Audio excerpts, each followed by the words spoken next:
welcome our speaker tonight, Dr. Wale Adekanla, who is here to be a blessing to us all the way from the United States of America. Help me appreciate him, help me welcome him, give him a rousing welcome tonight because God has brought him to make him be a blessing to us tonight, not just to come here. We welcome you, Dr. Wale Adekanla. Thank you so much for being a blessing to us. Thank you so much. Thank you so much. Thank you so much. Thank you. Thank you, everyone who joined us tonight. Thank you, Olani. Thank you, Solomon. Thank you, Daniel. Thank you, Vincent. Thank you, Victor, Solomon. Thank you, Erukosima. Thank you, Vincent. Thank you, everyone who joined us tonight. My professor, Dr. Abatan Olubumi, thank you so much from Covenant University. Victoria Michael, Abdulaziz Akimboro, Abolaji Elizabeth, Adebayo David, Abubakar Alfa Mohammed, Adebimpe Abiola, Adebi Abraham, Afolayon Peter. I can't mention everyone, but I just want to say thank you, everyone, for showing up tonight and joining us. Indeed, God has put this program together even for us to be blessed, not just as an academy, but the whole agenda that God has for us is actually to raise an end-time army in the business world, whom we can call apostles in the marketplace. And we are not here because of money. We are here for legacy. So don't treat it as a sheer waste of time. The great men and women that God has gathered together for us for this academy, who are here to impact us, not to teach us, from the wealth of experience and the knowledge that God has given to them over the years. And that is from the well of wisdom that they are drawing from to be a blessing to us. And so I'd like us to have our mind together and put our heart to it. Take your pen and your paper. Remember, there will be another test again. I will be announcing the first, second, and third in the course of the week after the test had been done. So once again, I want to congratulate those that emerged first, second, and third. Congratulations to you. And we intend to do more, but please manage the token that was sent to you as the cash prize. Tonight, the question should be, why was this topic actually chosen? Why was this topic actually chosen? How great men think. And I'll answer that question. And two is, as I answer the question also, I'll also want to now let you know why the speaker tonight, our facilitator, was also chosen. All right. So, how great men think. Now, the first part of the seminar, which we had last week, was talking about the place of the secret place. You know, how to either be, we're told that you are either in the secret court or you are in the secret place, but you can't be neutral for you to do business. You must belong to one. And our facilitator last week, in person of Pastor Luafemi Ojo, was able to let us know why it's important to choose the secret place, which is embedded in God. That is the safest place that you can be, and how you can do business God's own way, and that will make you to build a transgenerational brand that will outlive you when you are no longer around again. And so we move from the God factor into how men think, not just men, how great men think. And we looked at it that now doing business God's own way, there is also another side of it, that you can't go far except by the power of your mind, except by the way you think. Now you are doing it the same way. You are doing it God's own way, but it's also important also for you to know that it's good for you to know how great men think. Now, after the gift of salvation, the next best gift that God gave to everyone is the gift of the mind. That is why he said in his word, he said in Philemon, not Philippians, Philemon verse 14, God was speaking, he said, for without your mind, I can do nothing. That is the one who created you. He said, for without your mind, I can do nothing. Meaning that the one who created you, Jehovah, is saying, he has given you the power to make and to destroy. And that is found in your mind. And so how great men think is what we have before us tonight. And that's what I trust the Holy Spirit to be able to speak through our facilitator tonight, who will be speaking to us how great men think. But I'd like you to know that for over 2 decades, Dr. Wale Adekanla has equipped more than 25,000 leaders across Africa, the US and beyond, including executives, entrepreneurs, ministry leaders, and public officials, helping them lead with integrity, multiply capacity, and build systems that last. He is the creator of the Scalable Leadership Framework, SLF, a groundbreaking system that empowers leaders to scale people, systems, and vision without losing their spiritual foundation or influence.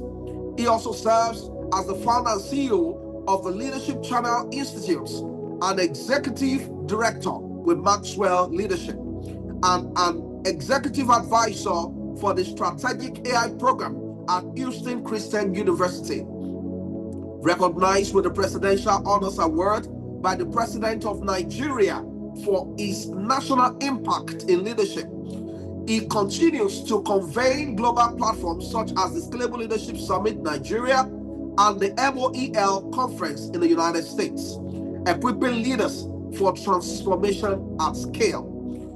Dr. Wale Adekanla combines biblical wisdom, strategic clarity, and global experience to prepare leaders for disruptive times, scalable impact, and lasting influence. Now, why was he chosen?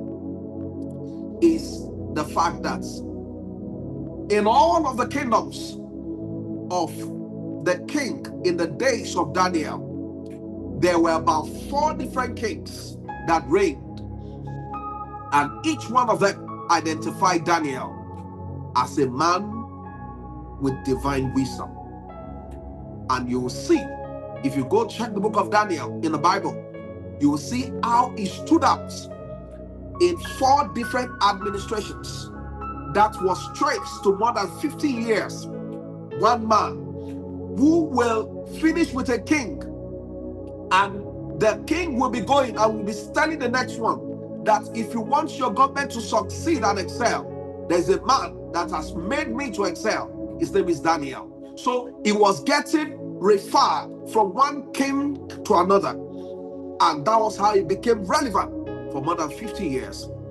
And so we have found that same order of wisdom in this man God has brought before us tonight.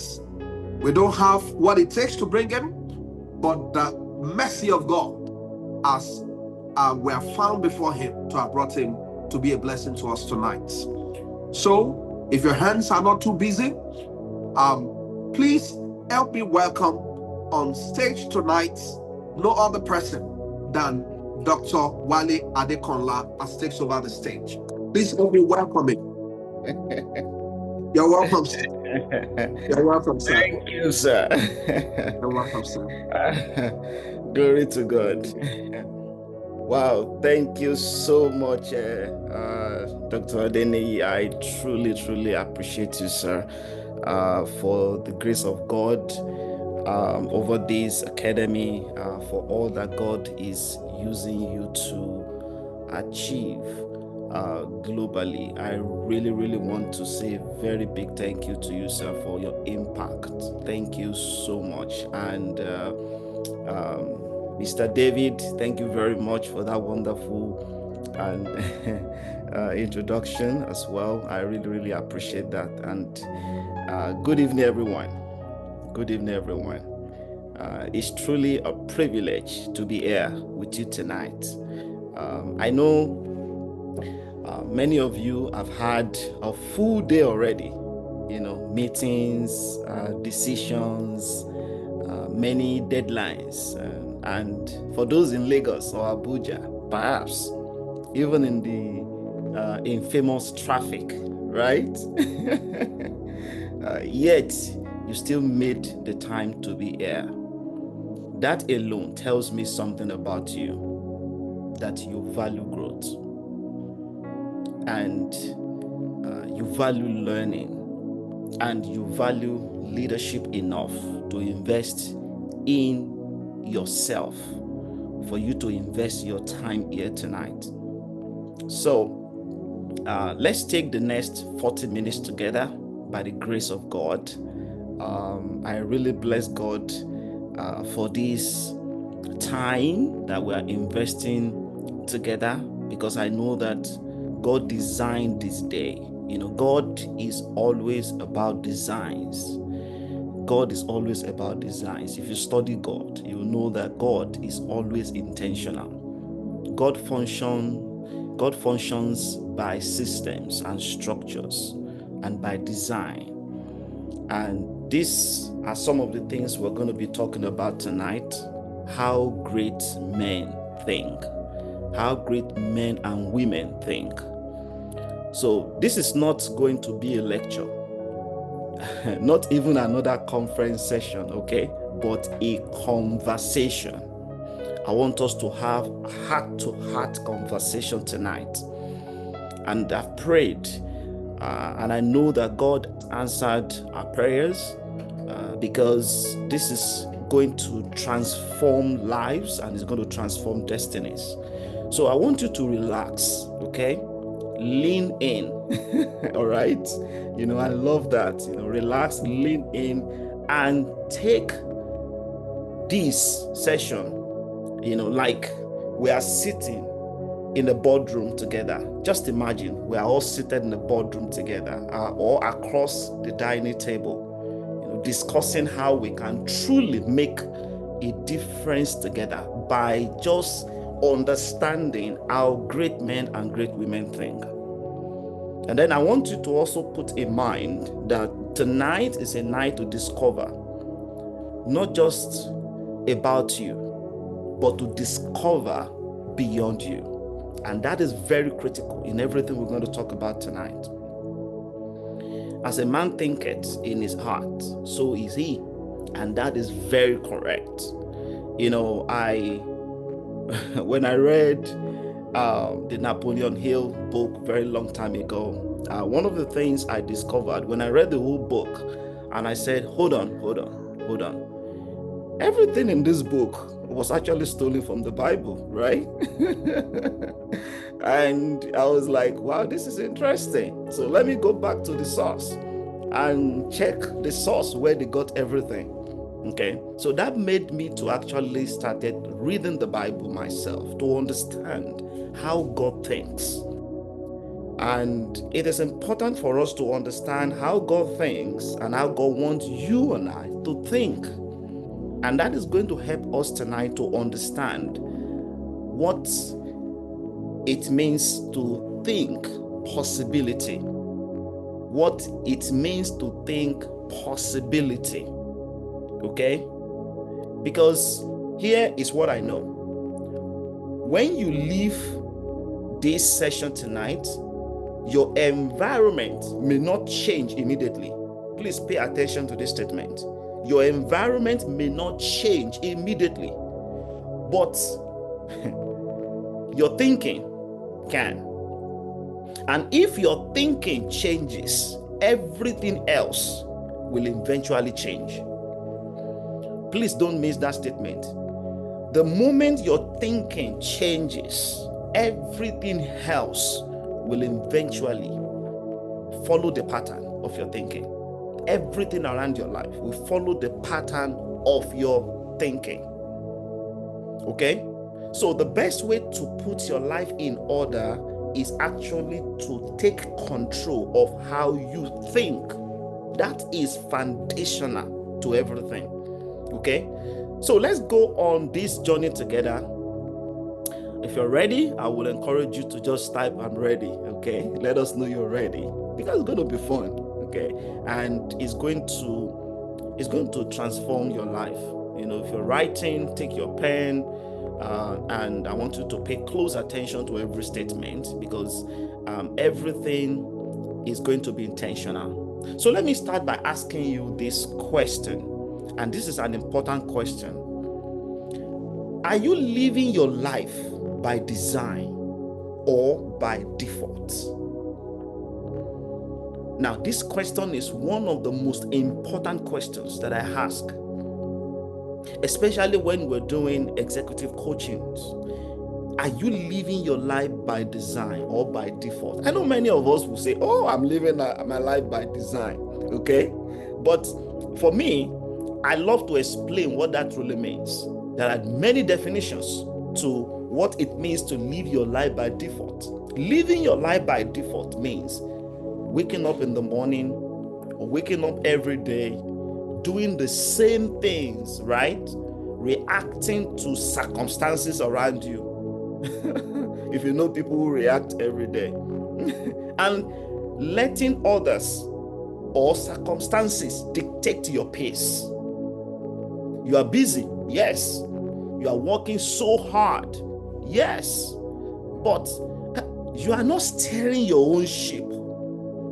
That's the statement. You're working so hard, you are busy, but you are not steering your own ship. What does that mean? That means you are letting the wind and waves determine your direction. So living your life by design is completely different from living your life by default. One word summarizes everything: intentionality. Living your life by design means you are intentional. Only those who are intentional live their lives by design. Great men and women design their lives. And before they design their lives, they first design their thinking. See, you plan, you grow, you invest in yourself, and you decide what your future should look like. See, what I just said now is very important. Let me give you some examples. Especially some of the examples, some people that we know, and it's important for you to know that every trailblazer, every history maker, every person whose name we admire today, think about them. Nelson Mandela, Obafemi Awolowo, right? We admire that name. Many things we have in record about him. Nnamdi Azikiwe. Think about Aliko Dangote of today, right? Elon Musk of today. Steve Jobs. And so on. They all made a choice to live by design. Many other people, just think about the people you admire. That is one thing that I know about everyone that is doing something great today. When I met Dr. Adeyemi and we were having some conversations, one of the things I discovered about him is that he has put things in order around his life. You could see that because it's just the normal trait of people who are making impact, right?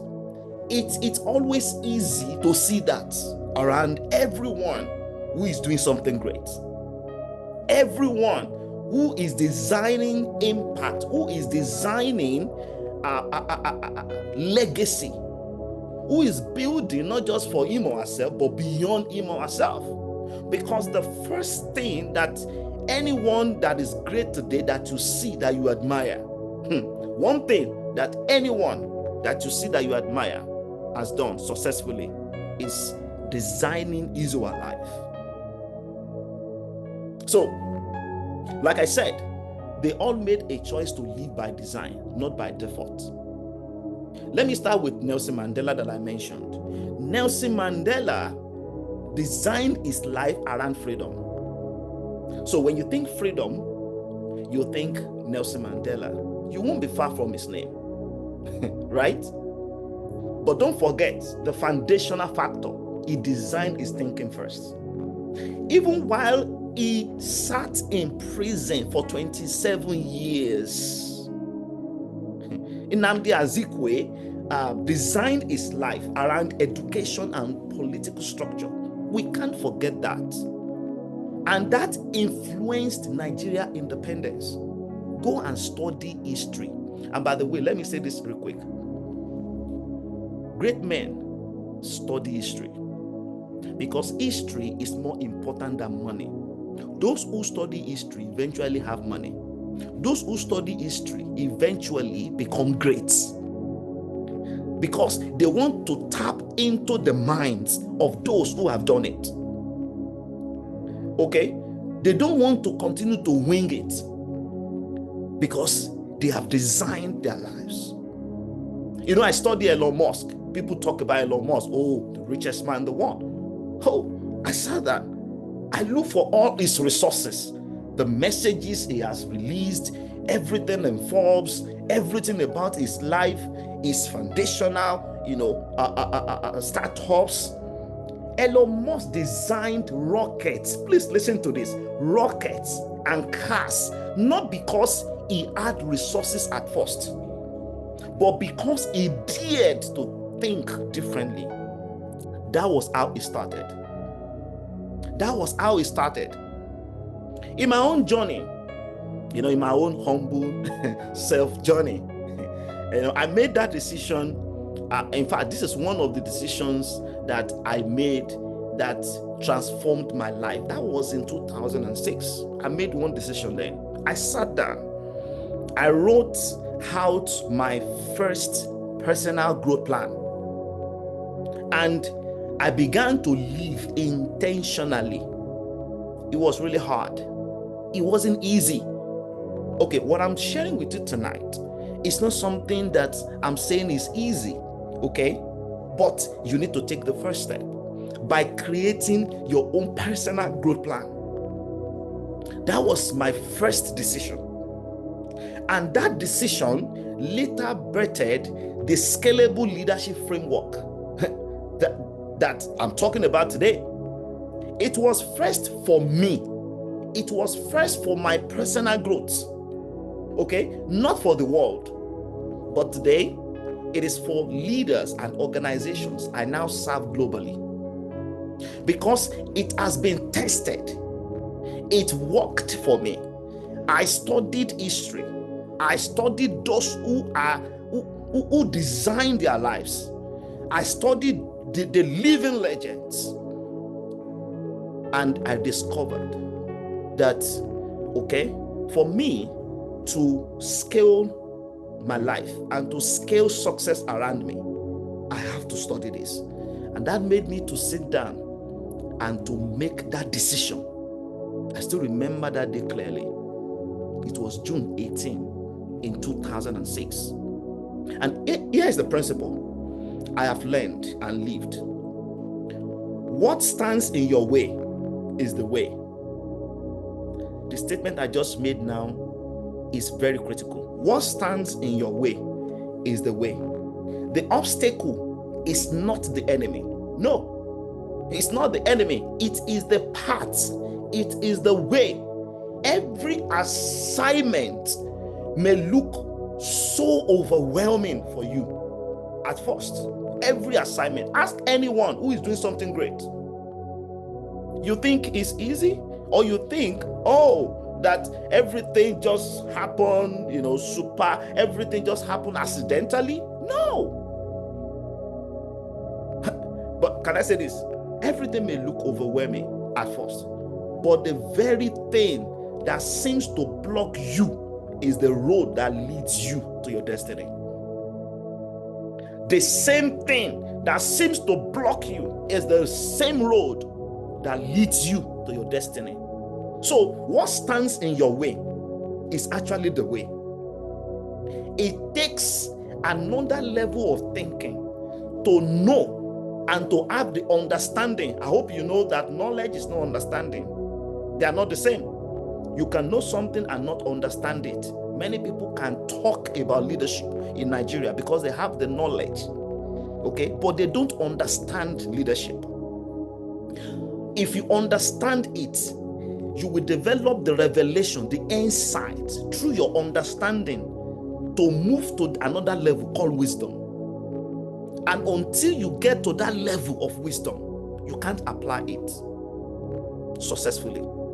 So many people are at the level of knowledge. They are not yet at the level of understanding. And until you get to that level, you cannot have the right insight. So because you have an idea about something, you know something, does not mean you understand it. I see that every day. I'm into people business, so I know what I'm talking about. Unfortunately, there are people who have learned so much in their lives, and they have gathered so much experiences. They have developed some philosophies that are not helping them to position their lives toward the right direction. Many times, many of them don't even seek for help. You know why? Because of the way they think. They've been shaped to believe in their small thinking. They've been shaped to believe in their level, that average level. When an eagle is put inside a cage that we call the prison, that cage, when the eagle flies, the eagle eats the cage at the top, right? And that's the limit. If that cage is not opened, that will always be the limit for the eagle. That is how many people live their lives.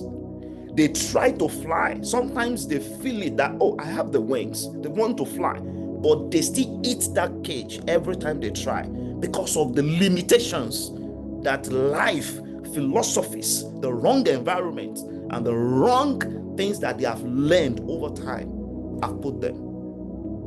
So tonight, I want to show you 3 dimensions on how great men think. Please write this down. Number 1, if you're writing, and in fact, that's one of the things that great men do, okay? Okay, great men and great women, they write, they document, they I just gave you 2006, right?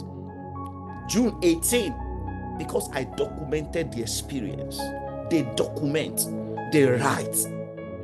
Number 1, they study and master patterns. Great men and great women study and master patterns. I'm going to explain each. Number 2, they use patterns. And number 3, they create patterns.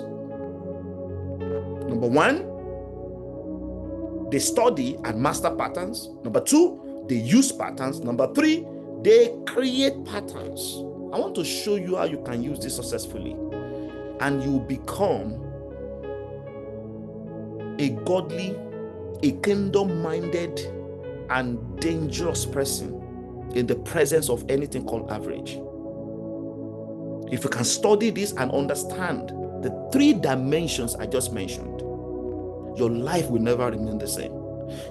And see, and great men and great women, they don't just study, master, use, or create new patterns. Here is the thing. I'm going to also give you this, okay? I will give you a simple global framework that you can start practicing tonight. Okay, if you don't want to wait till tomorrow morning, you can start tonight.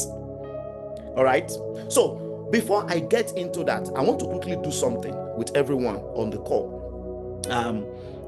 Congratulations to everyone who has been in the academy. I want to congratulate you. This is going to change a lot of things in your life. Before I get into the patterns, before we dive into that, let's call out the silent enemy of growth. I think it's important to call that out, because that's one of the best ways for us to settle the case tonight. How great men and great women think. That place is called the comfort zone.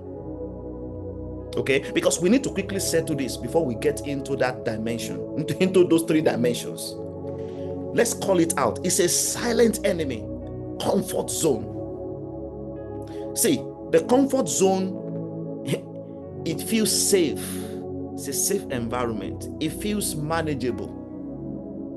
Okay, leadership doesn't happen there at all. But that comfort zone, that environment is dangerous. It whispers to you.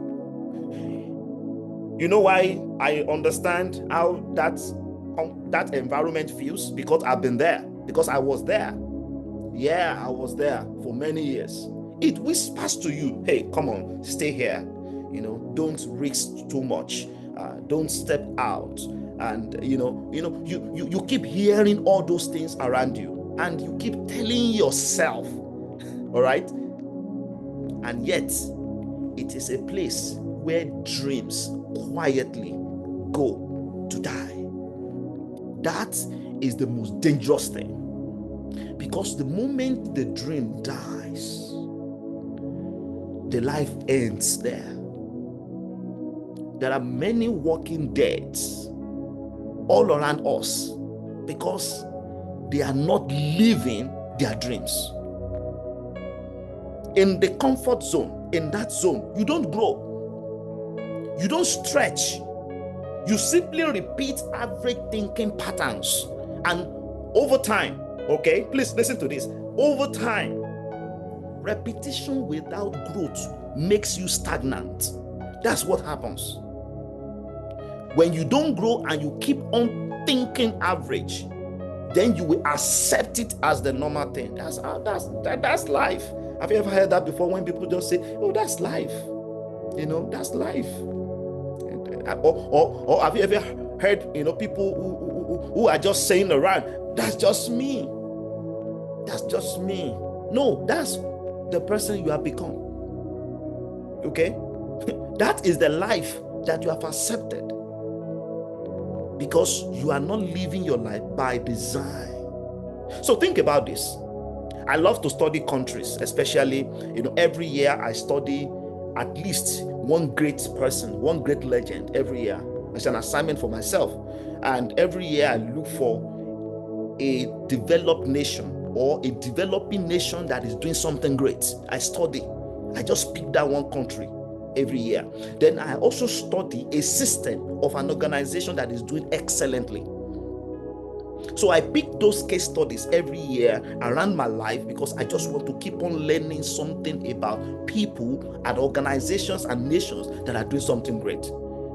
Because I know that this is my own life. Okay? So if you want to become a nurse, don't be investing your life in engineering. Okay? So you need to know your place. It's important. So let's think about Rwanda.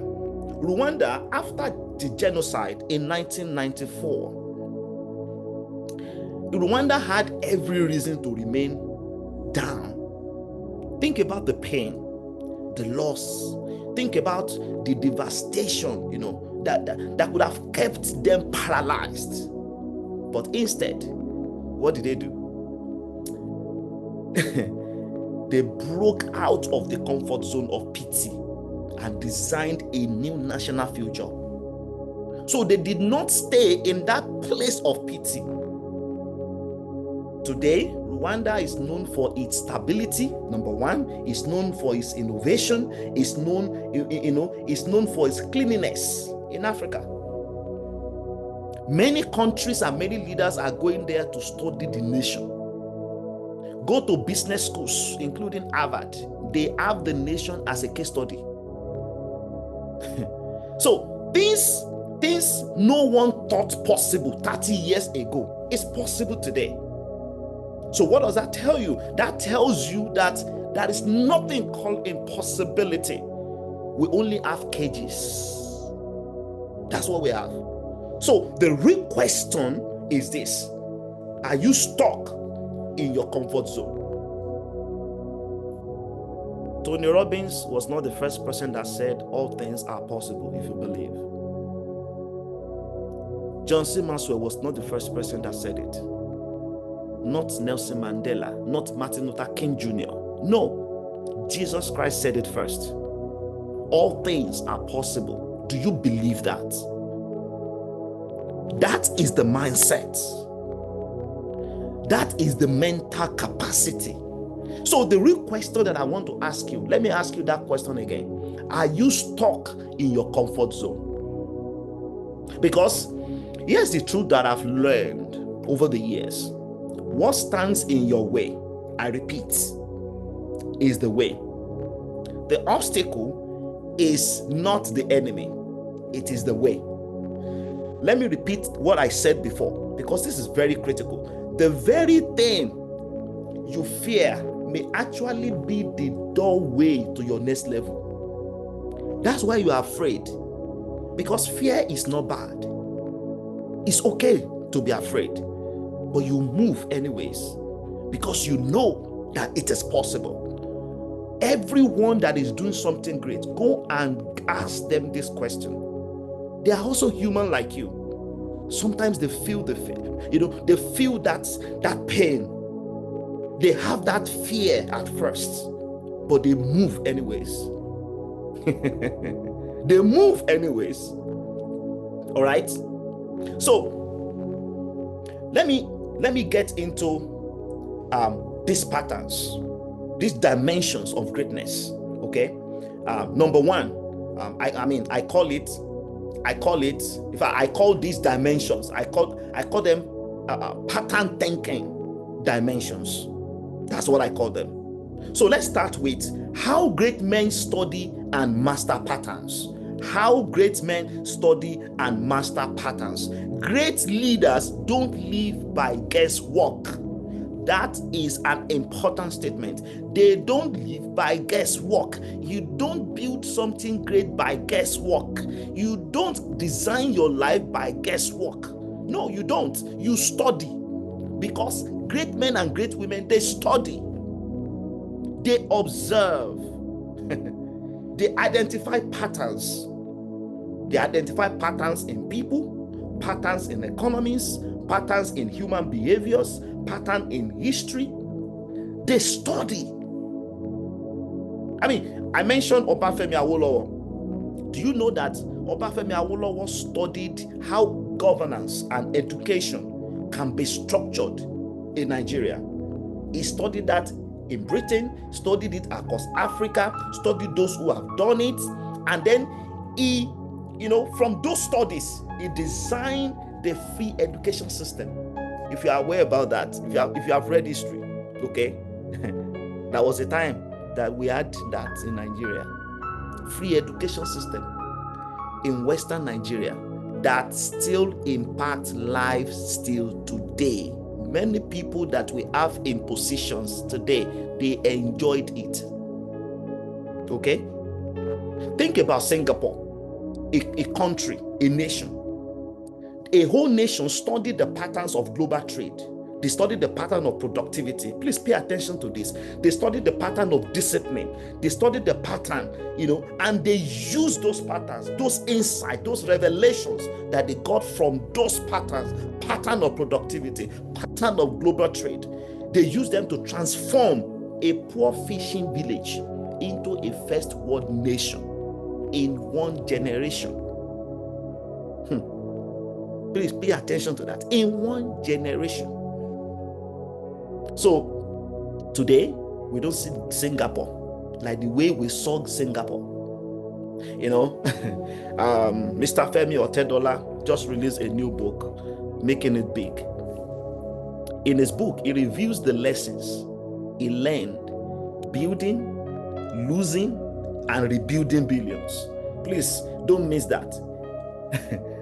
Building, losing, and rebuilding billions.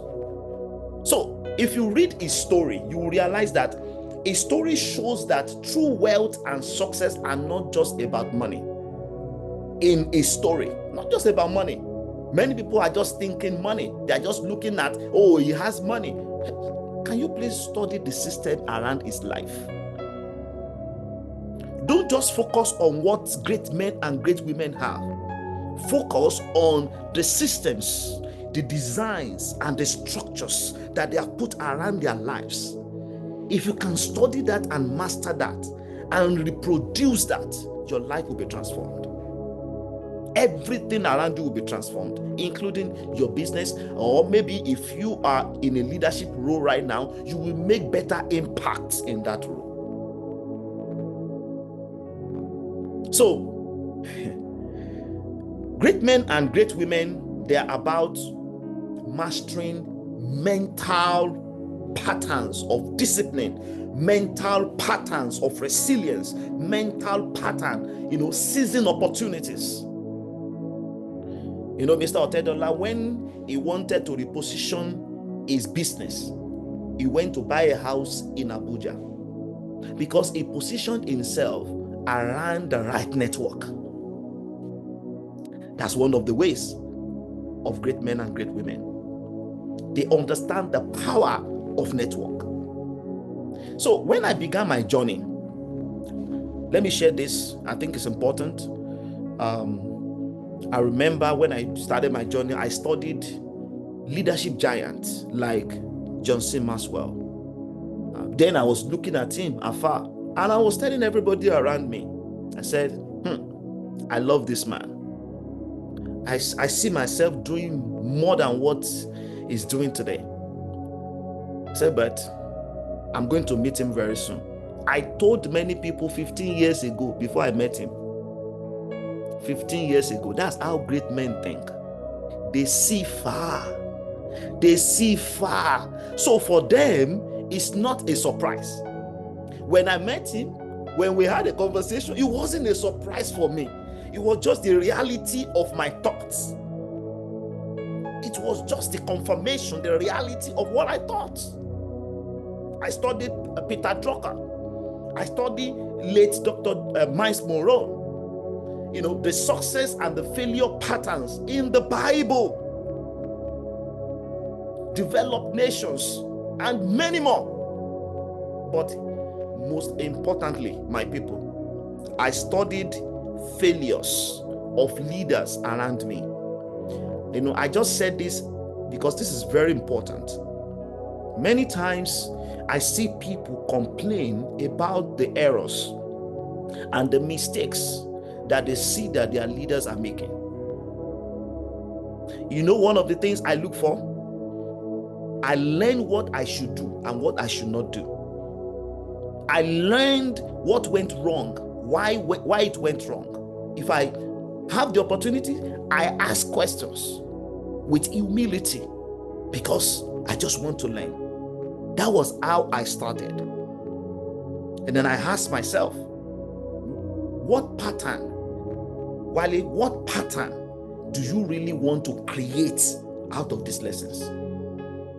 I asked myself, I remember vividly, another question I asked myself, that what patterns of thinking keep some leaders and organizations small while others grow and scale? So out of that study, with all the great people and great organizations I studied, I built the Scalable Leadership Framework. And it has since become a tool used across many organizations that we support today globally. Success leaves clues. The question is, are you studying them or are you just guessing your way through life? So can you just take 30 seconds right now and think, what pattern in your industry or field are you noticing right now? Let me give you 30 seconds. What pattern in your industry or your field are you noticing right now? Are you observing any pattern right now? Are you ignoring those patterns or are you studying them? Or are you just talking about the patterns? Or are you complaining about what is not working or what is working? See, great men don't just sit down and complaining. You know what? They study. They want to know why the economy is not going well. They want to know why the economy is working well. They want to see the opportunities that are available so that they can leverage on those opportunities and then move things forward. Great men study and master patterns. In fact, this is the foundational system in our framework. You can't lead others if you are not leading your life. If you want to lead your life, lead yourself successfully, you must start mastering your own life. Self-mastery, life mastery. You need to master your own life. And for you to master your life, you need to understand God, because that's your source, okay? That's where everything is hidden. That's where everything is hidden. Thank God we already settled that in the last session we had. So let's talk about the second dimension. How great men and women use patterns. Okay? Number one, I want you to take note of this. Observation alone is not enough. Great men and great women don't just study patterns, they use them. They use them. See, clarity doesn't happen without execution. They take action. They move. They are movers. They are starters. See, the more you move, the better the clarity about the next steps, because vision is in phases. The more you move, the better the clarity. Those who don't move cannot experience clarity. Many times I see many people talking about clarity. How can you have clarity without movement? When you continue to move, things become clearer. Life becomes clearer because you are a mover. You know what works and you understand what does not work, and you learn your lesson and you move on. Think about David and Goliath experience. David did not invent a new strategy when he fought Goliath. I hope we understand this. Say, please don't miss this insight. David used the same pattern he mastered while he was fighting the lions and the bears in the wilderness. The same pattern he used. So what others saw as a new obstacle, David recognized it as a familiar pattern. Let me repeat that. What others saw around him as an obstacle, a new obstacle, a big challenge, David recognized it. Remember, the first thing is to recognize pattern. Okay, you study pattern. Why are you studying pattern? You are studying pattern because you want to recognize patterns. So when I study great men, there are things that you see in their lives. You see some things in common. You see some certain things that are just normal. For them, it's normal. For the average mind, sometimes they think it's pride. It's just normal. That's why they are not average. With humility. For example, there are some places I don't go. It's not pride. It's just me protecting my mind. Okay? I am a friend to anyone I meet, but I don't invest my time with everyone I meet. Why? Because I protect my mind intentionally. I protect what I feed myself intentionally. David recognized familiar patterns that, oh, okay, now I see. Okay.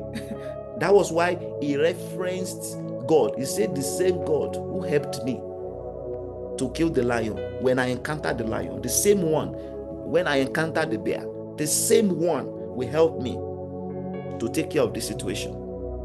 The same God. So he went back to pattern. It has happened before. Okay?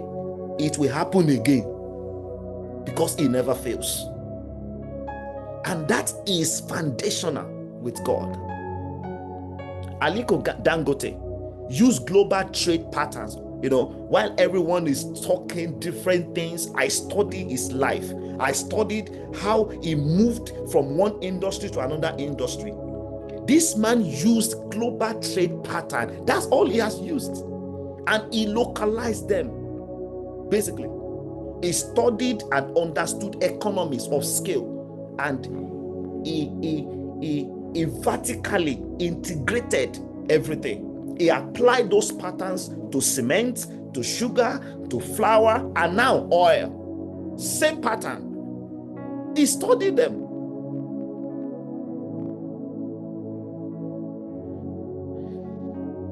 Many, well, if not all of us, many people on this call, probably you have used Flutterwave before or Paystack.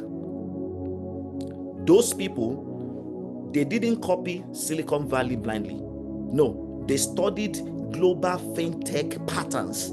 Then they localized that in the Africa's context. That's exactly what they have done. And that's why Paystack was able to sell his company, the company, $200 million. That was earlier this year. Because they studied patterns. So your past wins and every past struggles, okay, are data sets. Please don't miss that statement. Your past wins, your successes, and your failures, okay, / your lessons, because it's not really a failure, they are lessons, okay? Everything, I call them data sets. They are records that you can reference. You don't live there anymore, but you can reference it. I know it has happened before. I know I was able to do this before. I know that ABC did this before. It is possible again. And those things are tools for you, but only if you use them. And that requires intentionality. So I want you to ask yourself tonight, what success, what lesson, what mistakes from my past can I reuse today to unlock a bigger opportunity? I want you to ask yourself, what success, what mistakes, what lessons, what are the things that I have in my past that I can reuse? Recently I was talking to somebody about a story, and I said, your story is a tool. You can reuse it to create opportunities for your future. Right now, she's writing a book to release it because it's a tool. It's not a waste. Your story is not a waste. It's unique for you. No one can document it like you, and no one can experience the same experience that you experienced. It's unique for you, so it's a tool for your life. There is a reason why God allowed you to go through it. It is your responsibility through divine direction to recognize it. So it is only if you use it, not when you use it, because most people won't use it.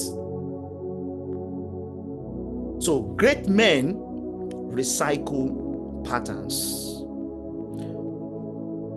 Dimension number 3. How great men and great women create patterns. Please, if you understand the first part and second part, this one is the most important one. Because if you recognize pattern and then you use pattern, you need to understand how to create patterns. That's why we see people who are making great things happen today. They don't stop just by using it. They create. And you know that you are a creator. And I hope you know that. You are a creator. You are a creator. That's why you are always seeing things around you. You are always seeing problems. You know why you are always seeing problems? Because the creativity in you is crying for expression. That's why you are always seeing problems. It's crying for expression. And the leader in you is crying for expression. So the reason why you keep seeing the same problem every time that others are complaining about, your responsibility is not to complain. Your responsibility is to recognize, is to use, and then move to this third dimension that I call the highest level of greatness. The highest level of greatness is not studying or even using patterns. It is creating them. So think about Papa Bishop David Oyedepo. I learned something, about his life. At the time, he was telling a story about how Covenant University was created. Remember, we're talking about creating patterns. So that's how great men think. So the first thing they did was to study top universities, about 9 of them. Top universities. Now, the plan was to create a university, unique one in Nigeria, in Africa. And they went first to study patterns, pattern of success, patterns of failure. Okay, the pattern of success, those who have done it, those who are ahead, and the pattern of failure, what they did wrong, so that we don't repeat it. And when they studied them, they sat down, and then the university was created. And in the story, well, the reality, not well, it's a story that is real. 8 years later, the university became number 1 in Nigeria and the 7th in Africa. Why?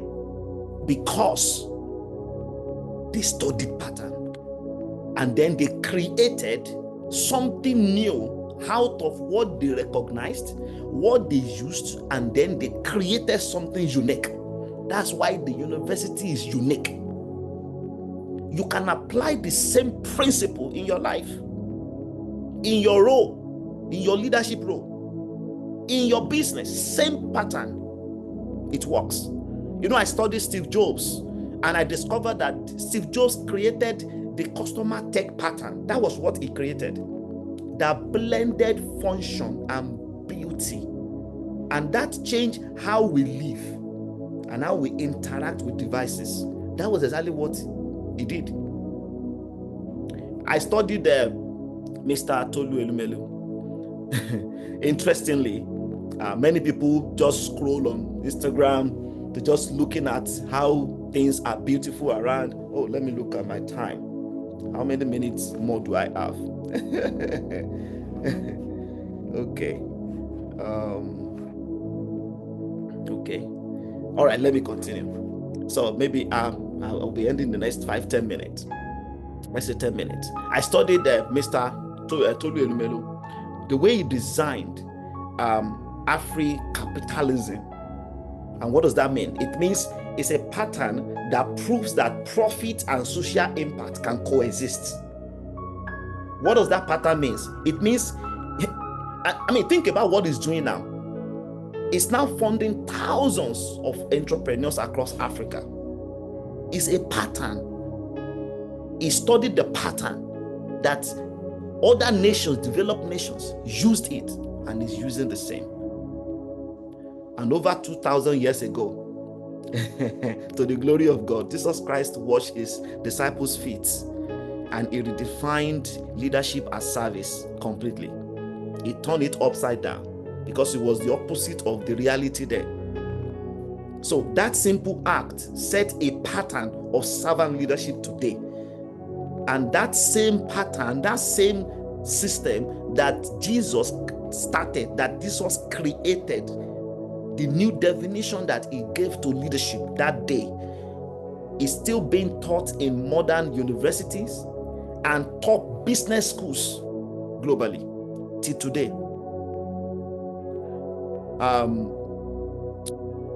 I was just looking around Nigeria. Many women are doing many great things. I look at many pioneers. Think about Tara Durotoye, Fela Durotoye, beauty entrepreneur, pioneer of bridal makeup, right? Many of us, her, the founder of a House of Tara International. She studied gaps. That's how great men think. You study gaps. She studied gaps in the beauty sector, used her law and her business education, and she created the makeup schools, built a branded product line and network of beauty experts across Nigeria and in Africa. And so many, many, many other people. You know, I remember Funke Opeke.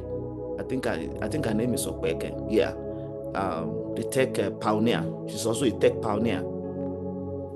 The interesting thing that I learned about, about her life is that if you study her life pattern, you realize that she's not just a pioneer.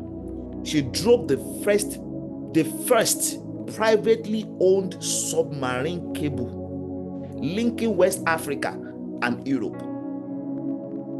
See, her thinking alone shows me that technical mastery in long-term infrastructure vision and bold investment is something many might not see in high risk or as high risk. That was high risk business. That was high risk venture. Great men and great women, they take risk. They see, they calculate, they learn from those who have done it, and they know that it is possible. So she studied what was needed. Remember, if you read her history, her biography, you realize that she studied what was needed. She used engineering and finance patterns.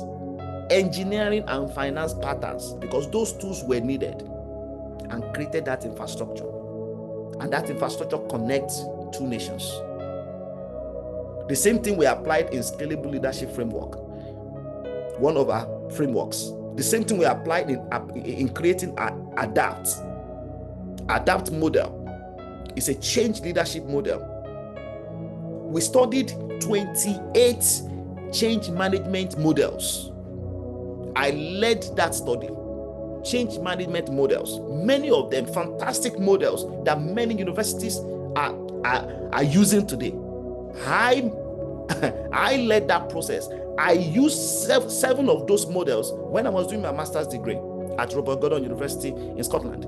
I used some of them. I studied them. I said, this is enough. Change management models are creating change managers. We need change leaders. And that was how Adapt was born. So it wasn't about copying others, because great men and great women don't just copy people. No, because they are original people, but they learn from people. It was created.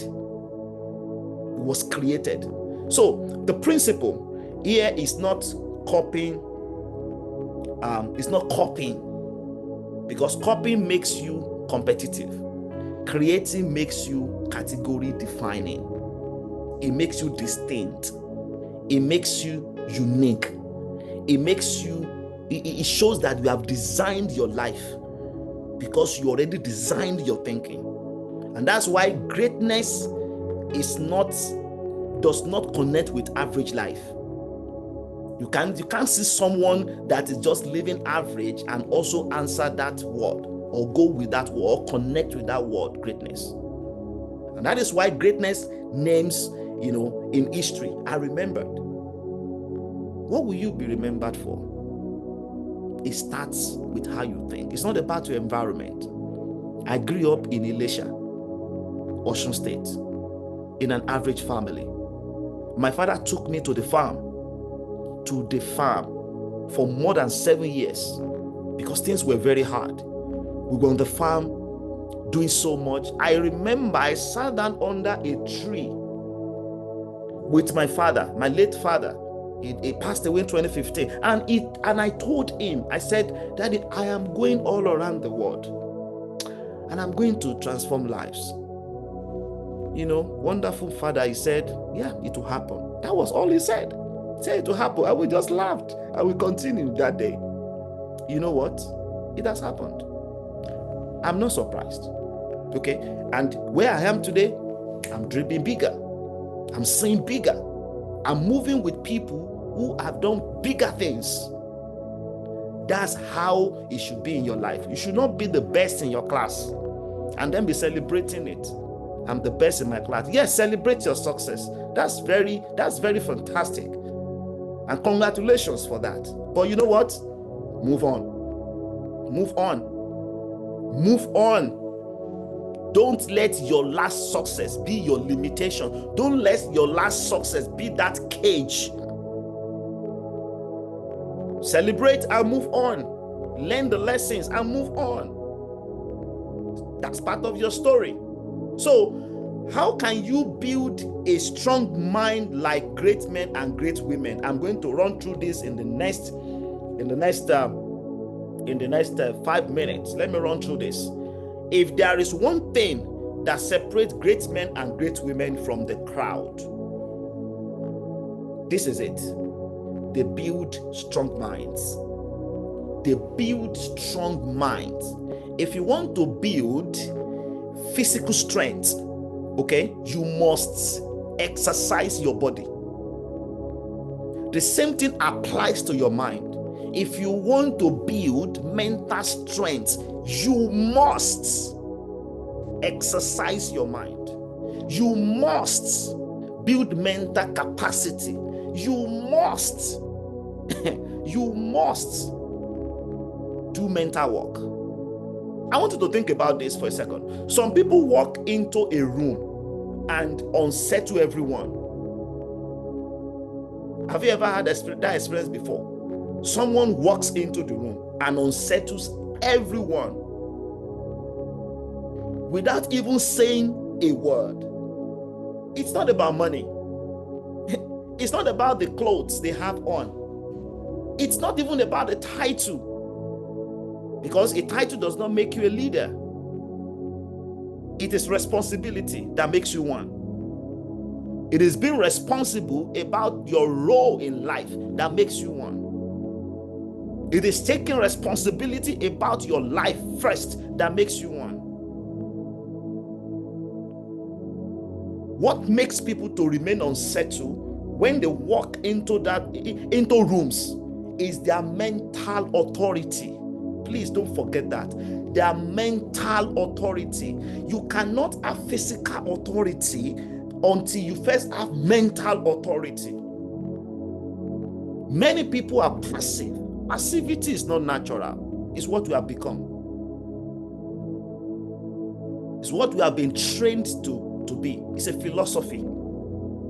So they hone their thinking instead of renting popular opinions. Many people, they have rented popular opinions.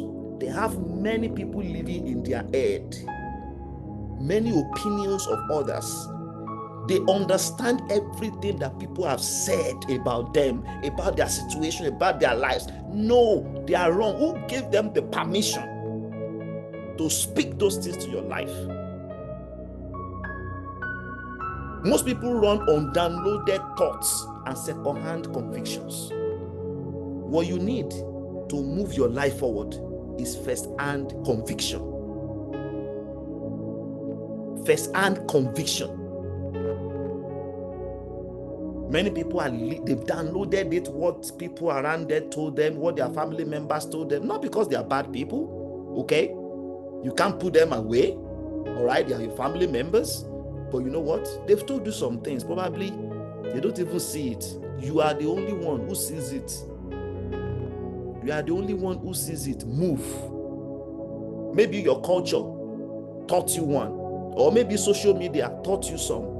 As you keep on scrolling on social media, some people invest their life on just scrolling, looking for gossip, more than designing their lives. Great men don't have time for that. You know, sometimes when I'm just talking to people and they say, do you know that this is happening? I'm like, okay, all right. When was that? I'm not aware. I don't have time. The time I spend on social media are intentional. I go there to add value. Everything I do is about value. It's value-based. Great men and great women, they filter, they design, and they build their own convictions. Because your conviction is sourced from your mission. Your mission is sourced from your life purpose. And when you expand your life mission, it becomes your life vision. And until you move towards the vision, you can't have clarity about life. So how do they do this? Let me just give you that 5-step real quick. I've used this 5-step. I'm just going to run through them, and we're going to call it a wonderful evening here together. All right. If you want me to just use the next 5 minutes to do that, can you just let me know? Let me know in the comment section if you want me to use the next 5 minutes for that. I want to be sure that everybody's here. The next 5 minutes to do that. I want to give you the framework that you need to develop mental capacity, mental authority, mental, mental strength that you need, so that you can become someone who enters a room without saying anything. People will feel your presence that you are in. All you have to do, just sit down. You're sitting down. Your presence can just change the atmosphere of the room. It takes mental authority for that to happen. It takes mental strength for that to happen. It doesn't just happen by accident. So let me just give you the 5 steps. Thank you very much. I see a lot of yeses there. All right, so let me just go through that. And by the way, let me say this. This is very important. The mental strength I'm talking about here will help you to build your mind so strong, and it will guide your life. It will guide your leadership role where you are today. It will guide your business if you're an entrepreneur. It will guide your movements if you are seeing something nationally or maybe intercontinentally. It will guide your life towards the direction that you are going. And this must be done with humility, not stubbornness. Okay? The mental authority I'm talking about is not stubbornness. So step 1, own your mind. Hone your mind. You need to hone it's a framework. I've used it in my own life, okay? And I've studied many great men and women. I've realized that this is the framework, okay? Hone your mind. It's important to hone it. Great men and women begin by honing their minds. See, they ask themselves some questions, and I asked myself these questions about 17 years ago. Number 1 question: what beliefs have I inherited without ever questioning them? What beliefs have I inherited for my environment, for my culture, for my people that I'm living today? Okay? And it's important to identify that. I call something self-coaching. Self-coaching is you asking yourself the right questions and talking to yourself the truth, so that your life can start transforming from there. Because transformation doesn't happen with a crowd. It happens with a person first. And that person gets out to transform the crowd. It must happen first with you. And you have to ask yourself the right questions. What beliefs have I inherited without even questioning? Many times people talk about experience. Experience is not always the best teacher if the experience has never been evaluated. Only evaluated experiences are great teachers. So most people don't realize they are living out of someone else's life script. Maybe family expectations, cultural limitations, the cages. These are the cages, or even outdated assumptions. There are many of them out there. There are many outdated assumptions in business. There are many outdated assumptions in life. They are just out there. Okay? Assumptions change. Okay, they are not principles. Facts change, principles don't change. Tonight we are talking principles. So great thinkers replace opinions with principles. That's what they do. So please take note on number 1, you do what? You hone your mind. Number 2, you feed your mind. You don't just own it, you feed it. Remember the key word from the beginning: intentionality. You have to be intentional. You cannot design your life if you are not intentional. Nobody gets to the top suddenly and then ask people, how did I get here? No, it doesn't happen like that. You cannot climb, you can't find yourself at the top of a mountain and then be asking people, hey everyone, hey, how did I get here? It's not accidental. Success is not accidental. You have to feed your mind, because great men and great women, they feed their minds differently. They are intentional about what they allow to enter their mind. They don't open themselves to everything. They don't feed on mental junks, mental food. If you eat junks, Everything around you, what people will see physically is going to look like what you are eating, because your life will look like what you are eating. What are the mental junks out there? Gossip, negativity, endless dance scrolling. Many. I know you know them, right? But please stop eating junks. That's what eagles don't eat. They don't eat junks. Vultures do that. Okay? They eat the dead meat. Eat fresh stuff. That's what you should eat. So what are the fresh stuffs that you should eat? Think about them. You have to be deliberate about your diet. Your diet, you have to be intentional about it. You have to eat books, good books, okay? Let me put good in front of the books, because not every good book is good. All right, good books. You have to be intentional. Biographies, you have to read them. You have to study them. You have to understand data. If you are in business, understand data. Very critical. Many people don't understand AI right now, how AI functions. See, it's not, we are not talking about AI. It's already here. It's already affecting lives, already affecting businesses. Many people are already making millions and billions from it. Understand data. Understand opposing views that stretch your perspective. That's very important. Don't put away every opposing views. Many times they are good stuff. We need to pay attention to them. Sometimes they help us to grow. So you need to understand all these things. Feed yourself with things that will help you to stretch and to take your life to the next level. See, the stronger the input, the sharper the output. Let me repeat that. The stronger the input, the sharper the output. Okay? If the input is strong, the output will be sharp. And number 3, train your mind. Great men and great women, they train their mind. They are very intentional about it. Very intentional about training. Feeding your mind is not enough. Great minds train. They train. That's why great organizations train. They set aside time, a particular time that works per day. That's why great men and great women, they train. Go and listen to the language of great men and great women. You realize that they are intentional about their growth. One of the things you're going to hear about them is their growth. My family, myself and my wife, one of the things that we put aside, every profit or everything that happens in our business, a particular side of our business, 3% of that profit goes into development. And that comes to me, my own development, because I carry the vision, very critical, the development of everything around us. 3% is automatic. It must go into that, my self-development, things that everything around me that I need to grow. And that is different from the organizational one, because we are intentional. You know where I learned it? I learned it from people ahead of me. Okay, yes, they've used it successfully. I was like, wow, if this man does it and it's working, all right, let's try it. And it's working, okay, because it works. So what did I learn today? Some of the things that you need to ask yourself by training your mind. What does it mean? Okay, what did I learn and what does it mean? Because life is all about meaning and interpretation. The meaning you give to something and the interpretation that you are giving to something, those two things will always define how you see things. So if somebody is asking me today, how do I see things?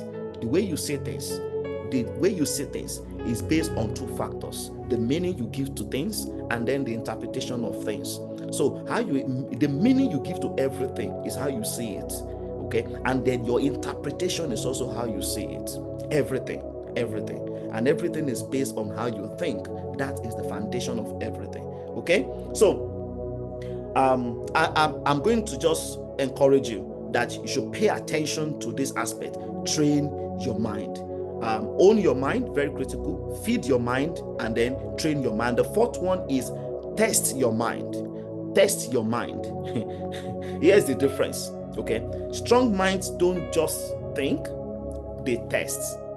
Very critical. They test. They run small experiments and they keep moving on and building on what works. They ask provoking questions. They are not afraid to ask those questions. I wrote a book in 2015, Just Jump. And just jump. I said, yeah, that's what great minds do. Sometimes average minds just look at them like, What? What are you doing? Yeah, they're jumping. Yeah, they're jumping. They ask provoking questions.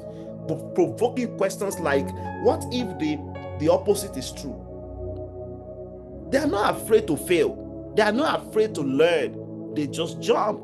They know that, well, what if the opposite is true? What if I succeed, right? Because for them, failure is a feedback. It's not final. It's a feedback of what didn't work. Okay, now we don't have to go that route anymore. Let's go this way. So that means they know we need to change direction. It's a feedback. In Africa, we don't like feedback. And it's one of the greatest things that are destroying many businesses and many lives. We don't like feedback. Please, great men love feedback. They eat feedback. They run towards feedback. That's why every great organization, including Apple, many people, they dream, all they just want is just to use an Apple phone, right? That's someone's product. Okay, that's someone's product. That's a product of a great thinking. Okay, and it's important for you to release yours, release your services, you release yourself, release your life. Release everything God has given to you in you. Release it to the benefits of our world. If you are in a leadership role in an organization, release your best. Give your best. Be your best in your role. Be your best. Are you giving your best? Or are you just winging it? Are you designing your best? Are you designing towards your best? Can you be the one to ask your leader, is there anything else I can do to help you, to make your work easier? That's how great men think, okay? The one who is always asking, how may I help? How can I assist you today, sir, ma'am? That's how they think, all right? You're already on your way to your next level when you start asking those questions. Because when the opportunities show up, your name will pop up, okay? So while others fear looking wrong, great minds use mistakes and they use them as stepping stone. Number 5, transfer your mind. Great men and women don't just hone their minds. They don't just, train their mind. They don't just feed their mind. They don't just, look to test their mind. They transfer their minds. And that's the final one. They don't hold wisdom. They transfer their minds. They don't hold wisdom. They multiply it. They teach other people. They document it. That's why many great minds write books. Do you think Otedola wrote the book for himself? He has the money already. Okay? He didn't write the book because he wants to make money from the book. No, he's transferring the wisdom to others. That's how great men think. That's how great minds think. They transfer what they have learned, the wisdom that they've learned from the leaders. They transfer it to their teams. Not just for what they do, but how they think. They transfer their mentality to their teams, to those people they are leading. They document their decisions. They make it a playbook, a checklist. They document their systems, and then they show others how to master it, how to scale it, because they have mastered it, they have scaled it in their mind first. So finally, tonight, I want to encourage you and I want to challenge you. Live your life by design, not by default. If you don't design your growth, default will design your excuses. I repeat, if you don't design your growth, default will design your excuses. So by design, you choose your mentors. By design, you choose your books. By design, you choose your habits. By design, you choose your networks. By default, on the other hand, you scroll endlessly, all just scrolling. You complain endlessly. You wait for luck. Nelson Mandela did not wait for luck. He lived by design. Mr. Femi Otedola that I've been talking about lives by design. If you read his life. Steve Jobs that I've talked about live by design. Jesus Christ, our Lord and Savior, lived his life by design. He was clear about his assignment, the kingdom mandate. It was clear and he focused on it without distractions. So great leaders don't wait for the world to give them permission. Don't wait for the world to give you permission. Live by design. And I want to leave you with this, because this is the summary of everything we've talked about tonight. So as I close now, number one, we have talked about study patterns. Number two, use patterns. Number three, create patterns. Number four, build a strong mind. And number five, live by design, not by default. And that is very, very critical. And I want you to remember this principle that I said in the beginning. What stands in your way is the way. The obstacle is not the enemy, it's the way. Great men are not those who never face impossible. They are those who think differently until the impossible become possible, until what others think impossible becomes possible. That is how great men think, and that is how you and I can make a great difference. You can make a difference in your business, in Nigeria, wherever country you are joining from. You can make a difference in your nation and continentally, and you can make a difference in the world. Thank you very much. Please, let's give it up for our facilitator tonight. If he has been a blessing to you, please drop those claps. Let's appreciate him. Drop those comments. Say, God bless you, Dr. Wale Adekanla. Just write, God bless you, sir. God bless you, sir. God bless you, sir. God bless you, sir. Thank you so much, sir. God bless you, Dr. Wale. Thank you so much. Thank you so much. Thank you so much. God bless you, sir. Thank you so much. God bless you, sir. We are grateful, sir. We are grateful. We are grateful, sir. We are grateful. Thank you so much. We are indeed grateful. Thank you so much. We can't thank you enough. We can't thank you enough. Thank you so much. This is much more than what we bargained for. This is much more than what we thought about.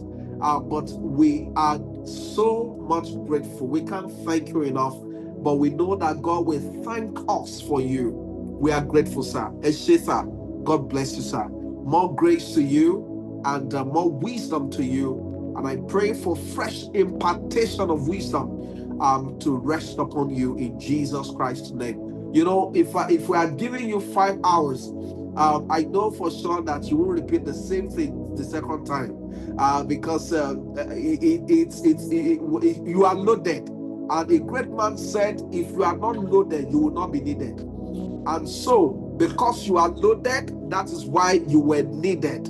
And thank you so much for pouring from the depths of that which God has given to you. Thank you so much for being a blessing. For everyone here tonight, I know that you have so many questions to ask, but we might not be able to take all the questions tonight because of our time. But we give rooms to, I'll be handing over to our moderator in person of Mr. David to actually take a few questions. I know a lot of people may start leaving, but please, just if you can exercise a little more patience, please take notes that in all honesty, you know that this is more than what you may be able to get even in Harvard. You know, many a times we go to Harvard, we go to Yale, we go to Oxford, but applicability of the knowledge in line with what we actually do is what actually makes us outstanding in life. So many go to take notes, but they are not noted in life. But what our facilitators come here to do is actually to break it down in such a manner that it will be easy for us to consume. So one thing I've seen ever since this academic started is that we have been feeding on the right diets in line with what is easy to digest for us. You know, it's not about the grammar, it's about the impact. It's about how men are getting clarity of vision anytime any of our facilitators come. And I'm sure you've gotten it tonight. I read into some of the comments and I saw someone getting clarity of his vision. And so it's not about the crowd. It's not about the time spent. It's about the invested time with each one of us. If it is only one person that gets it clearer, we have made a difference.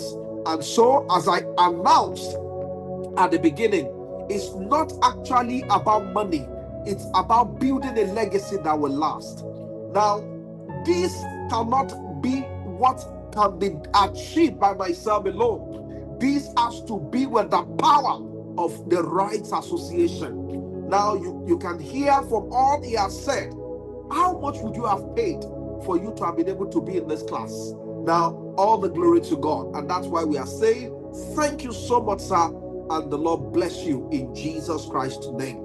Now, please, sir, we'd like you to drop your official handle for as many people wants to follow you on all your social media handles, and for as many that will be sending you messages of how to get your books.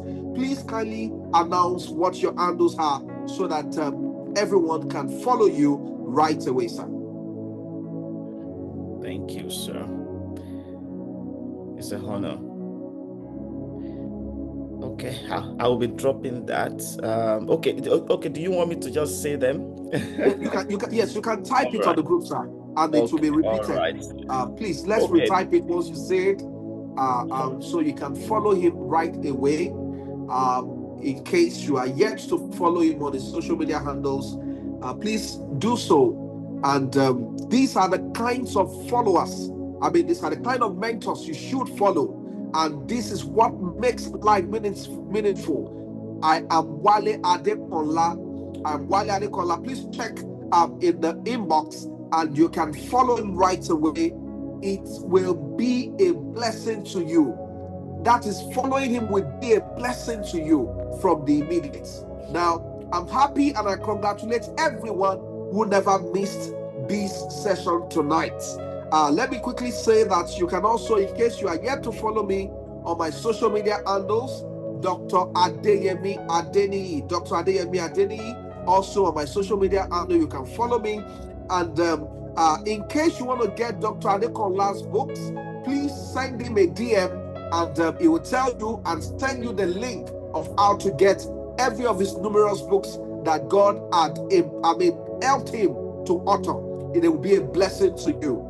Also, you want to get some of my books also, you can also send a DM to my page and you will get the link for you to be able to get those books. You heard from all that has been shared tonight.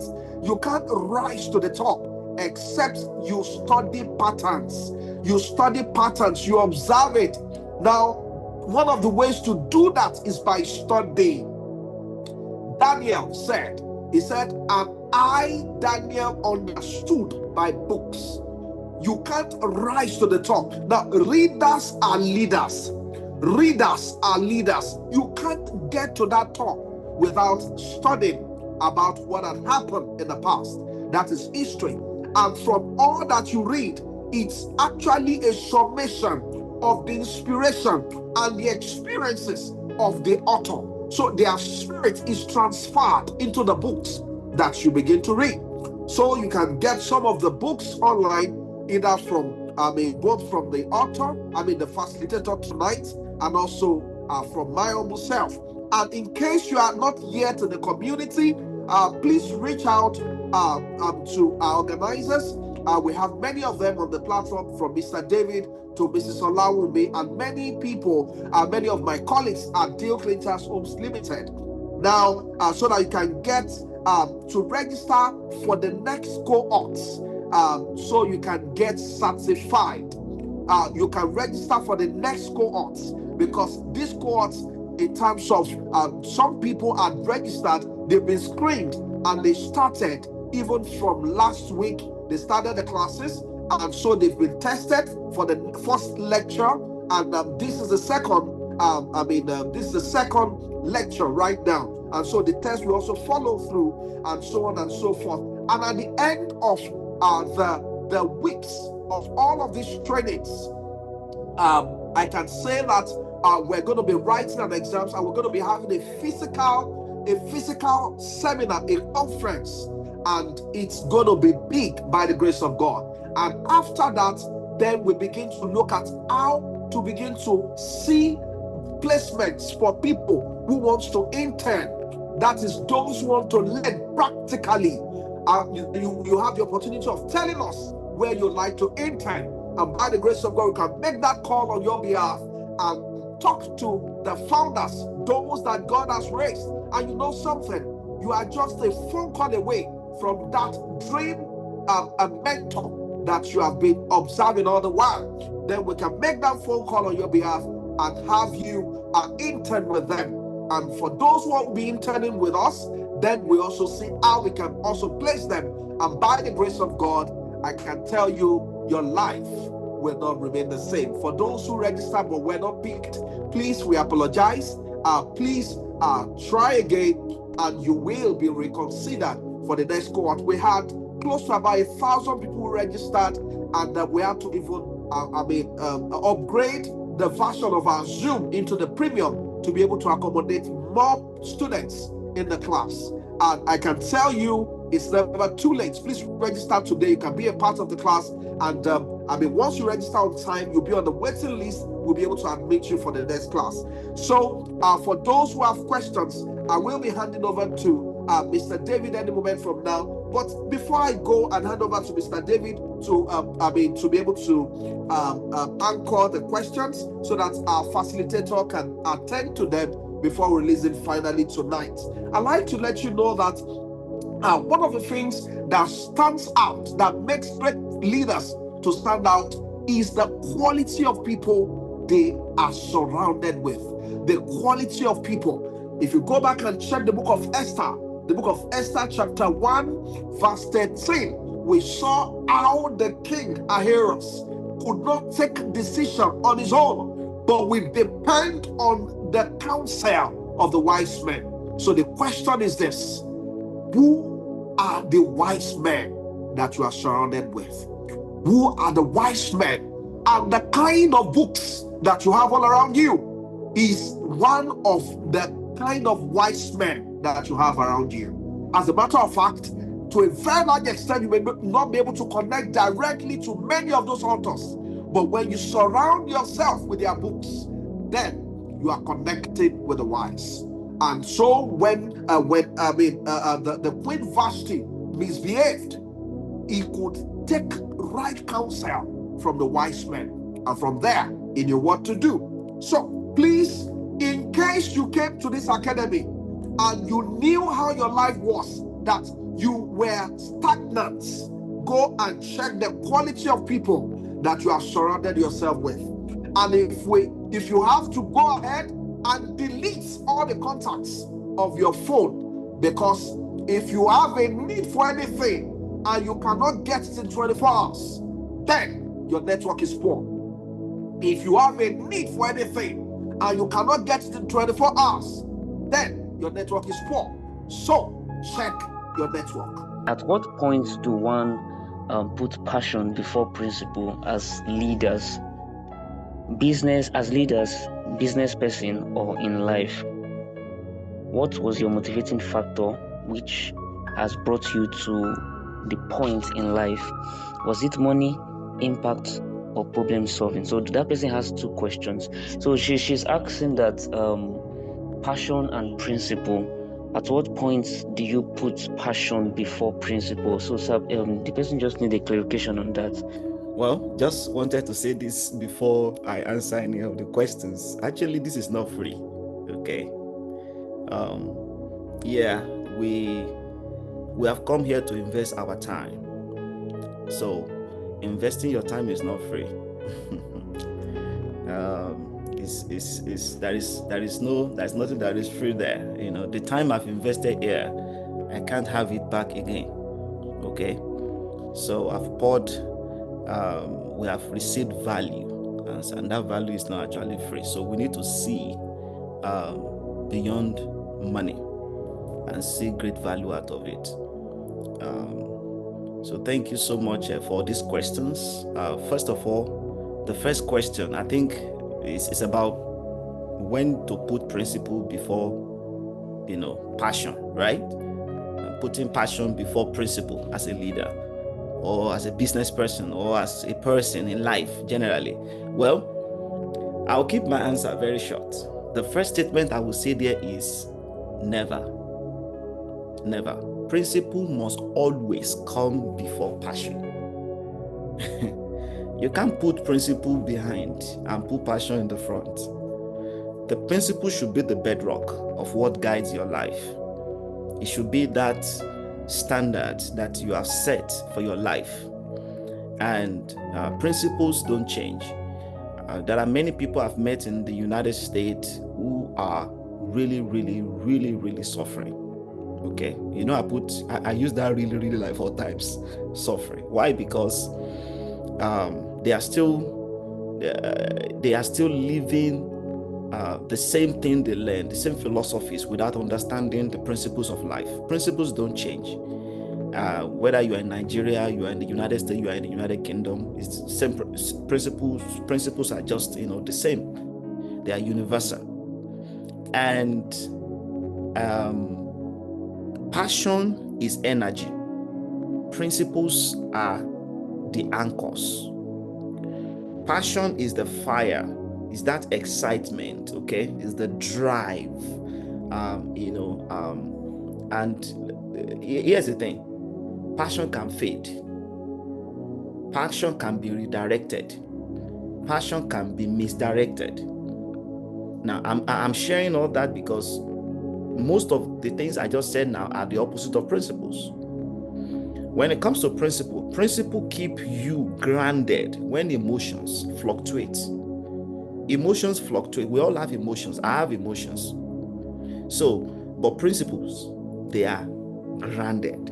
They don't fluctuate, okay? Like the economy. So they help us to put things in order.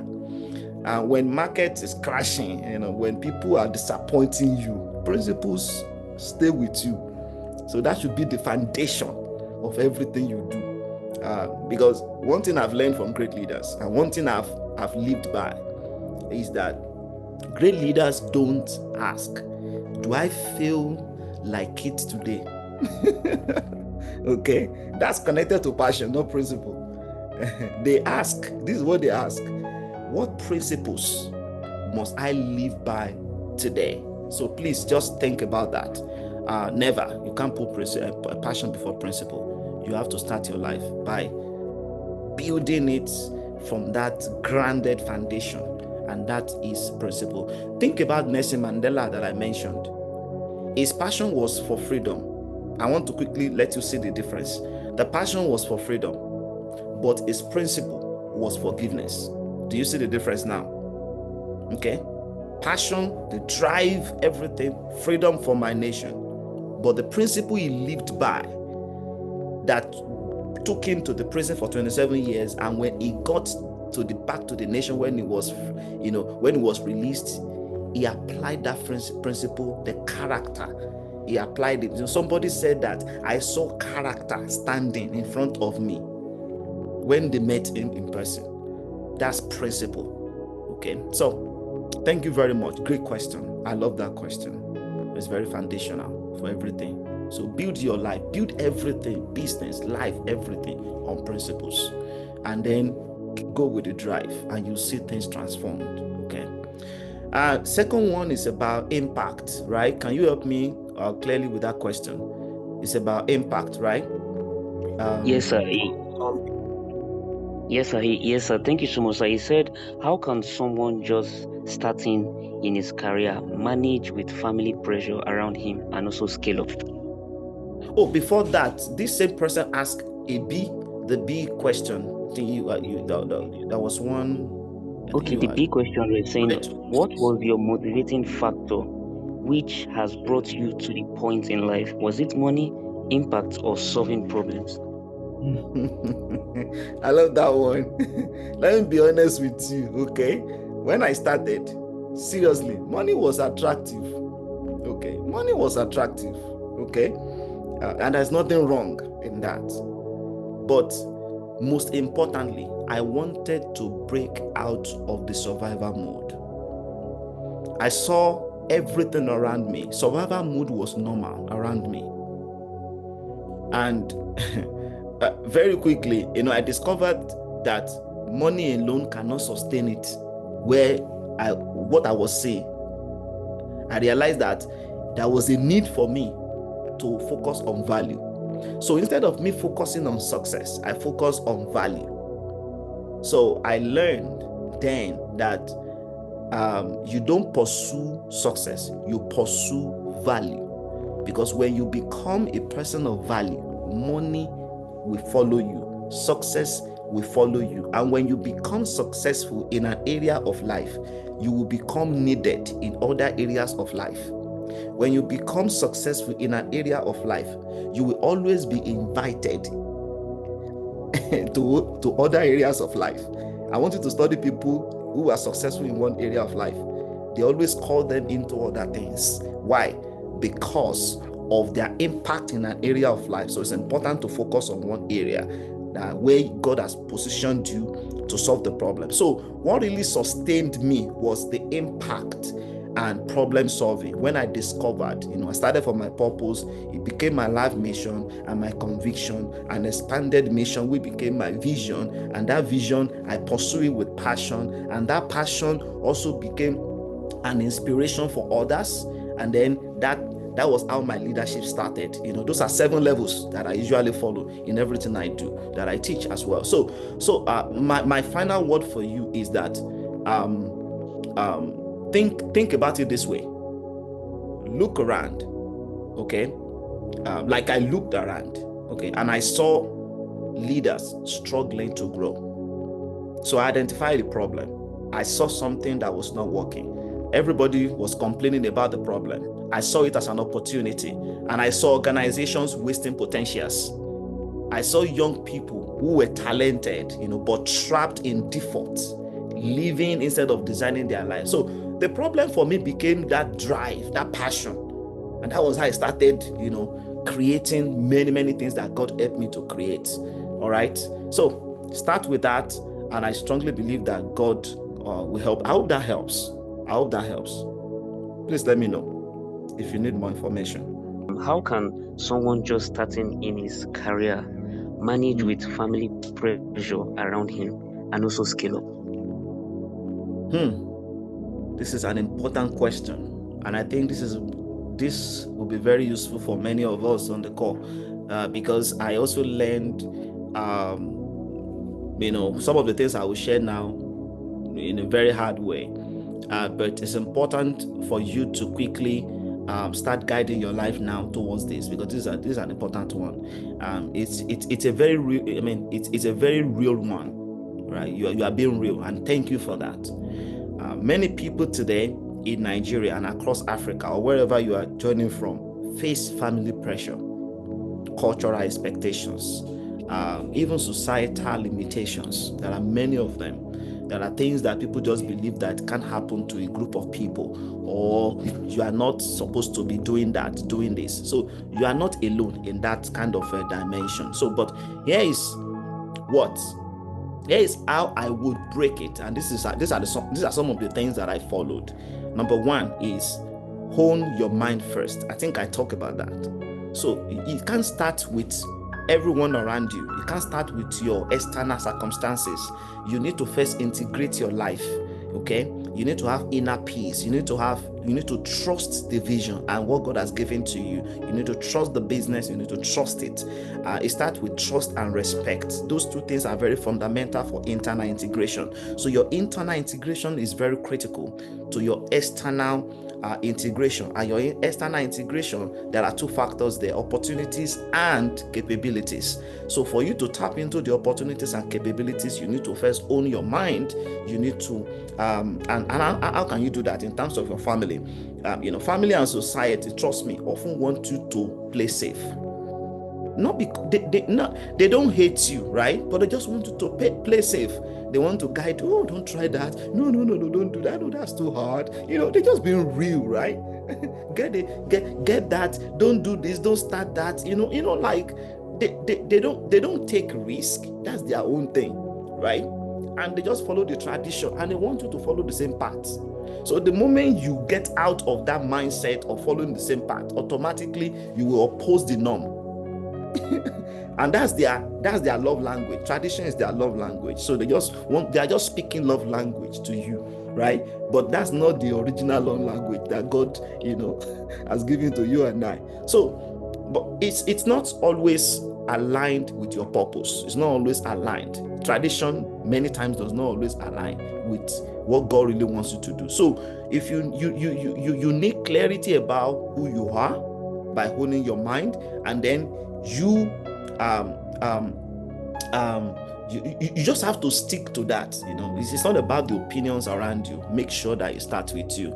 Live your life by design. We'll talk about that, not by default. That's very critical. My family decides my career path. Do you know that? Let me tell you that my father wanted me to study chemistry. I studied chemistry. Most people don't know that I studied chemistry, and I graduated very well. I passed very well. Okay, I couldn't live with the distinction, all right, but of course I ended with 2-1. But can I say something? When I went for my master's, I said no, not 2-1 anymore, distinction. But I now made my own decision by design, because the other one, they made that decision for me to study chemistry. But I didn't see myself in a laboratory. I didn't see myself putting chemicals together. So I told my father, please, I'm going for business. So I went for MBA, right? So he wanted me to become a doctor. That was his dream for me. And that was okay. It wasn't a bad thing. So we had to have that conversation, because I wanted to live by design. All right. So I respect my family, respect your family, but also design your own growth plan. Okay. Respect them and then design your own growth plan. Please, I have a challenge for you asking this question. Write down a 1-year personal growth plan. Please do this. Do this. I did this. It transformed my life. 1 year. Okay. You will realize that your question will move. Your question is a shift. Your question is going to change for how long will it take? And your question will change to how far can I go? There's a difference. How long will it take? You have set the goal 1 year. By the time you get to that 1 year, your mind must have stretched. And then your question will change to how far can I go? You realize that it's continuous, it's unlimited. Plan around books. How many books must I read this year? Start with every month. How many books? Skills. What skills must I learn to move up? What mentors must I connect with? Dr. Adeniyi mentioned that already. What experiences, new experiences must I have? What places must I go to have those experiences? Somewhere like like where you had tonight. This is a great place to have new experiences. So when your family sees you structured and intentional, many times they shift from resisting you to respecting you. Does that make sense? They shift from resisting you to respecting you. That was what I did. It worked. I've studied people who did it. All right. It's not about fighting, but structure your life. And you see that everything will also follow suit for you. All right. You talk about scaling, you don't scale overnight. That's very critical. You have to start small.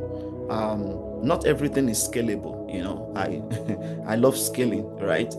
Maybe building a side project, learning a high value skill. You want to scale your business or something, growing within your career. You want to scale your skill off. Just use the pattern that I mentioned, that I told you. Study what works, apply it, and then grow it. If it works, scale it. Experiment, start small. If it works, scale it. If it doesn't work, review and then transform it. So as a result compound, scaling becomes natural for you. Okay. And I want to just end with this, especially this particular question on the on family. I want you to balance with honor. It's very critical. Balance with honor. See, in Nigerian reality, okay, or African reality, if you are joining from outside Nigeria, well, I don't know much about other countries, so let me be specific. Nigerian reality. Honor your family, even when you don't agree with them. I think that's a principle that is fundamental. So wherever you're joining from, you can also apply that principle. Honor your family, even when you don't agree with them. Okay? They don't, I mean, that doesn't mean you obey every word. When people ask me about, should I follow what my father is saying, or should I follow what God is saying? It sounds like that to me. All right, honor them, but that doesn't mean you are obeying every word. It means keep respect in your tone and actions, how you say it. So if you need to learn communication, okay, go to communication class, how to decode and you need to learn skills that will help you to communicate better, right? Great leaders don't burn bridges. You don't have to burn that with your families while you're also pursuing your vision. Build bridges. Grow up, own your mind, live your life by design, show small wins, let them see it, scale gradually, and then honor your family. When my father saw that I wrote my first book in 2009, we were having a conversation between 2008, 2007 rather, to 2009. But when I released my first book, he was surprised. He read the book. He was like, when did you start writing this? I said, I was writing it. I've been writing it for the past 2 years. Wow. It was at the launch of the book. That was how everything started. The conversation started from there. It was like, you want to do what you told me? That's fine. Okay, so what are you thinking? Now, the conversation changed gradually because it saw the small wins towards the direction that I designed my life for. I hope that helps. Someone said something, please, the 7 levels again. So let me just quickly go through that. I'm just going to mention it. So it starts with purpose, your life purpose. That's the first level. And the second level is your life mission, because your life purpose, you source your life mission from your life purpose. So you need to understand what God designed you for. And that's very critical. You are different from everyone else. So your life mission is designed from your life purpose, and you focus on is your life mission. What I'm doing today is my life mission.